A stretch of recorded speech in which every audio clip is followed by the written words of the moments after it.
আর কিছুক্ষণের মধ্যেই প্রধানমন্ত্রী কিষাণ সম্মান নিধি যোজনার 21তম কিস্তির টাকা মাননীয় প্রধানমন্ত্রী নরেন্দ্র মোদী কৃষকদের ব্যাংক অ্যাকাউন্টে পাঠাতে চলেছেন। আমরা একযোগে ইউটিউবে এবং ফেসবুক থেকে লাইভ সম্প্রচার আপনাদের দেখানোর চেষ্টা করব।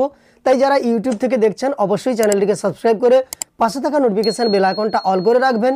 আর যারা ফেসবুক থেকে দেখছেন অবশ্যই পেজটিকে ফলো করে রাখবেন। পিএম কিষাণের অফিসিয়াল ওয়েবসাইটে একটি ব্যানার প্রকাশ করা হয়েছিল এই নিয়ে। তাছাড়াও পিএম কিষাণের যে অফিসিয়াল টুইটার হ্যান্ডেল আছে সেখানেও কিন্তু পোস্ট করা হয়েছিল। তবে প্রথম ব্যানারে আমরা লক্ষ্য করেছিলাম যে প্রধানমন্ত্রী কিষাণ সম্মান নিধি যোজনার 21তম কিস্তির টাকা 9 কোটিরও বেশি কৃষকের অ্যাকাউন্টে 18,000 কোটি টাকা ট্রান্সফার করা হবে। আমি ব্যানারটা লাগিয়ে দিচ্ছি স্ক্রিনে, আপনারা দেখতে পাবেন। সেখানে সময়সীমা দেওয়া হয়েছিল সকাল 11টার সময় কিন্তু এই কার্যক্রম শুরু হবে বলে জানানো হয়েছিল। কিন্তু তারপর পিএম ইভেন্টে যখন আপডেট আসে, পিএম ইভেন্টে জানানো হয় যে 19শে নভেম্বর দুপুর 1টার সময় প্রধানমন্ত্রী কিষাণ সম্মান নিধি যোজনার 21তম কিস্তির টাকা ট্রান্সফার করা হবে। আবার পিএম কিষাণের অফিসিয়াল ওয়েবসাইটের ব্যানারটি পরিবর্তন করা হয়েছে, মানে ব্যানারের সময়ের পরিবর্তন করা হয়েছে। যেখানে দেওয়া হয়েছিল যে বেলা 1:30টার সময় বা দুপুর 1:30টার সময় মাননীয় প্রধানমন্ত্রী 9 কোটিরও বেশি কৃষকের অ্যাকাউন্টে 18,000 কোটিরও বেশি টাকা ট্রান্সফার করতে চলেছেন। সেই সঙ্গে পিএম ইভেন্টে দেওয়া তথ্য অনুসারে তামিলনাড়ুর কোয়েম্বাটুর থেকে মাননীয় প্রধানমন্ত্রী এই টাকা ট্রান্সফার করবেন। পরে আবার এই ব্যানারের পরিবর্তন ঘটানো হয়। এই ব্যানারের পরিবর্তন ঘটিয়ে এখানে দেওয়া হয়েছে যে দুপুর 2টার সময় মাননীয় প্রধানমন্ত্রী এই টাকা ট্রান্সফার করতে চলেছেন। অর্থাৎ আমরা আজই টাকা পেতে চলেছি, তবে কিছুটা দেরিতে, মানে সকাল 11টায় নয়, দুপুর 2টার সময় আমরা এই টাকা পাবো। মাননীয় প্রধানমন্ত্রী যখনই অনুষ্ঠানে আসবেন প্রথমেই কিন্তু তিনি এই টাকা কৃষকদের ব্যাংক অ্যাকাউন্টে পাঠানোর জন্য রিমোটের বাটন প্রেস করে সেই টাকা ট্রান্সফারের শুভ সূচনা করবেন। যাই হোক, আমরা আজ প্রধানমন্ত্রী কিষাণ সম্মান নিধি যোজনার যে 19তম কিস্তির টাকা যা 9 কোটিরও বেশি কৃষকের অ্যাকাউন্টে পাঠানো হবে, তা কোন কোন কৃষক পাবেন, কোন কোন কৃষক পাবেন না, সেই সঙ্গে কারা 2,000 টাকা পাবেন, আবার কারা 4,000, 6,000, 8,000 কিংবা 10,000 টাকা পর্যন্ত পাবেন, সেই সম্পর্কে আমরা এই ভিডিওর মাধ্যমে জানবো। তো দেখুন, কয়েকটা বিষয় প্রথমেই আমাদের দেখতে হবে। আমাদের স্ট্যাটাস চেক করে দেখতে হবে যে আমাদের এই দিকগুলো ঠিকঠাক আছে কিনা। কোন কোন বিষয় আপনি চেক করবেন আমি স্ক্রিনে দিয়ে দিচ্ছি, আপনারা দেখতে পাবেন। প্রথমত আপনি এলিজিবিলিটি স্ট্যাটাস চেক করবেন। দেখুন, এবার কিন্তু সেই আগের মতো এত কৃষক টাকা পাবেন না, কারণ এই রাজ্যের বা পশ্চিমবঙ্গের ক্ষেত্রে প্রচুর কৃষকের নাম বাদ গিয়েছে যাদের পরিবারের একাধিক সদস্য টাকা পেতেন। এছাড়াও যারা 2019-এর ফেব্রুয়ারির পরে রেকর্ড দিয়ে টাকা পেয়েছিলেন তাদের নাম বাদ হয়েছে। তো তারপরে যারা আছেন তাদের মধ্যে এলিজিবিলিটি স্ট্যাটাস আপনাকে চেক করতে হবে।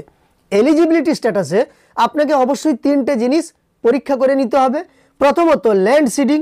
ল্যান্ড সিডিং মানে আপনার জমির সিডিং ইয়েস আছে কিনা বা ঠিকঠাক আছে কিনা।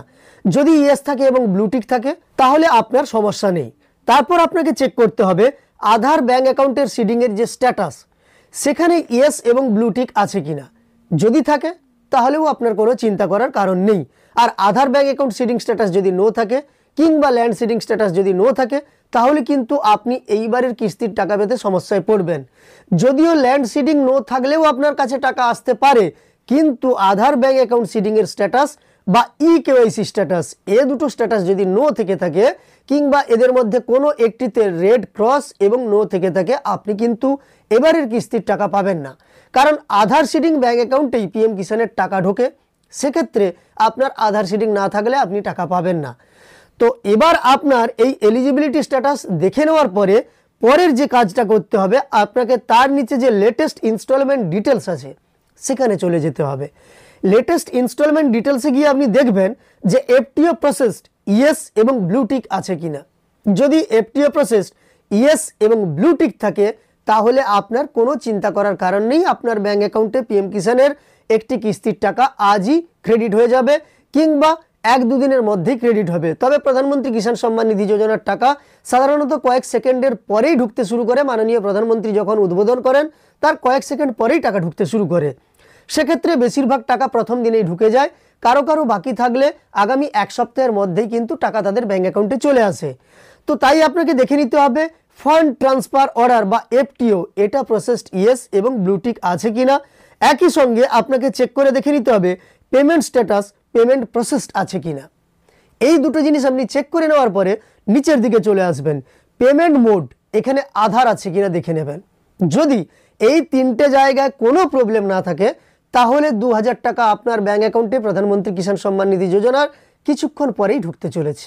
এবার কারা টাকা পাবেন না, এক্ষেত্রে দেখুন যাদের এলিজিবিলিটি স্ট্যাটাসে তিনটে ঘরে ব্লু টিক নেই, কোনো একটাতে রেড ক্রস আছে, কিংবা যাদের বেনিফিশিয়ারি স্ট্যাটাস বা লেটেস্ট ইনস্টলমেন্ট ডিটেলস এই জায়গাতে কোনো আপডেট আসেনি, ফান্ড ট্রান্সফার অর্ডার হয়নি, পেমেন্ট প্রসেসড হয়নি, সেক্ষেত্রে তাদের কিন্তু টাকা ঢুকতে সমস্যা হবে, হয়তো একটু দেরিতে তাদের ব্যাঙ্ক অ্যাকাউন্টে টাকা ক্রেডিট হবে। সেক্ষেত্রে আপনাদের এই যে ডিটেলসগুলো চেক করে নিতে হবে, যা আপনাদের আমি ভিডিওতে দেখালাম। এবার বলে রাখি কারা 2000 টাকা পাবেন, কারা 2000 থেকে 10,000 টাকা পর্যন্ত পেতে পারেন। দেখুন এখনো পর্যন্ত প্রধানমন্ত্রী কিষাণ সম্মান নিধি যোজনার যে আর্থিক সহায়তা তা বৃদ্ধি করা হয়নি। তিনটে কিস্তিতে 2000 করে মোট 6000 টাকার আর্থিক সহায়তা দেওয়া হয় এবং দেওয়া হবে। বিহারের ক্ষেত্রে যেটা ঘোষণা করা হয়েছে সেক্ষেত্রে কিন্তু সারা দেশের জন্য বলা হয়নি। বিহারের ক্ষেত্রে বলা হয়েছে বছরে 9000 টাকা, মানে তিনটে কিস্তিতে 3000 করে টাকা দেওয়া হবে বলে জানানো হয়েছে। এক্ষেত্রে অন্যান্য রাজ্যের মতো রাজ্য সরকারের পক্ষ থেকে হয়তো 3000 টাকা দেওয়া হবে, কিন্তু সারা দেশের নিরিখে পিএম কিষাণে সেই 6000 টাকার আর্থিক সহায়তা এখনো পর্যন্ত আছে, যতক্ষণ না পর্যন্ত কেন্দ্রীয় সরকারের কৃষি বিভাগের পক্ষ থেকে সারা দেশের জন্য এটা ঘোষণা করা হয়, ততক্ষণ পর্যন্ত আপনারা নিশ্চিত থাকতে পারেন যে 2000 করে তিনটে কিস্তিতে 6000 টাকার আর্থিক সহায়তা দেওয়া হবে। এক্ষেত্রে যারা একটি ইনস্টলমেন্টের টাকা পাবেন বা যাদের একটি ইনস্টলমেন্ট ডিউ আছে তারা কিন্তু 2000 টাকা পাবেন। আর যাদের বেশ কিছু কিস্তি বাকি থেকে গেছে, নানান সমস্যার কারণে তারা আগের কিস্তির টাকাগুলো পাননি, এইবার সবগুলোতে আপডেট এসেছে, সবগুলো ইনস্টলমেন্টের ঘরে আপডেট এসেছে, তাহলে যতগুলো ইনস্টলমেন্ট ডিউ ছিল ততগুলো টাকাই কিন্তু ওই সব উপভোক্তারা পেয়ে যাবেন। অর্থাৎ আপনার যদি একের বেশি ইনস্টলমেন্ট ডিউ থাকে, দুটো ইনস্টলমেন্ট ডিউ থাকলে আপনি 4000 পাবেন, তিনটে ইনস্টলমেন্ট ডিউ থাকলে আপনি 6000 পাবেন, চারটে ইনস্টলমেন্ট ডিউ থাকলে আপনি 8000 পাবেন, পাঁচটি ইনস্টলমেন্টের টাকা ডিউ থাকলে আপনি 10,000 টাকা পর্যন্ত পেতে পারবেন। তো আপনার ডিউ ইনস্টলমেন্টগুলো আপনি যদি আপডেট এসে থাকে একইভাবে এফটিও প্রসেসড এবং পেমেন্ট প্রসেসড, তাহলে কিন্তু আপনি এই কিস্তির সঙ্গে পেয়ে যাবেন। আর যাদের কিস্তি ডিউ থেকে যাবে তারা পরবর্তী কিস্তির সঙ্গে কিংবা তার আগে কোনো দিন টাকা একই সঙ্গে পেয়ে যাবেন। তো যাই হোক, আজকের এই ভিডিওর মাধ্যমে আমি বেশ কিছু তথ্য দিয়ে আপনাদের সহায়তা করলাম। কিছুক্ষণ পরেই মাননীয় প্রধানমন্ত্রী কিষাণ সম্মান নিধি যোজনার 21তম কিস্তির টাকা যে ট্রান্সফার করতে চলেছেন, সেখানে কারা টাকা পাবেন কারা টাকা পাবেন না, একই সঙ্গে কারা 2000 টাকা পাবেন, কারা 2000-এর বেশি টাকা পেতে পারেন, সেই সম্পর্কে আলোচনা করলাম। এই সম্পূর্ণ ভিডিওটা দেখার পরে আপনার মন্তব্য কমেন্টে জানাবেন। ভালো লাগলে একটি লাইক করে উৎসাহিত করবেন, একই সঙ্গে চ্যানেলের সঙ্গে যুক্ত থাকতে চ্যানেলটিকে সাবস্ক্রাইব করে পাশে থাকা নোটিফিকেশন বেল আইকনটা অল করে রাখবেন। আর ফেসবুক থেকে দেখে থাকলে অবশ্যই পেজটিকে ফলো করে রাখবেন।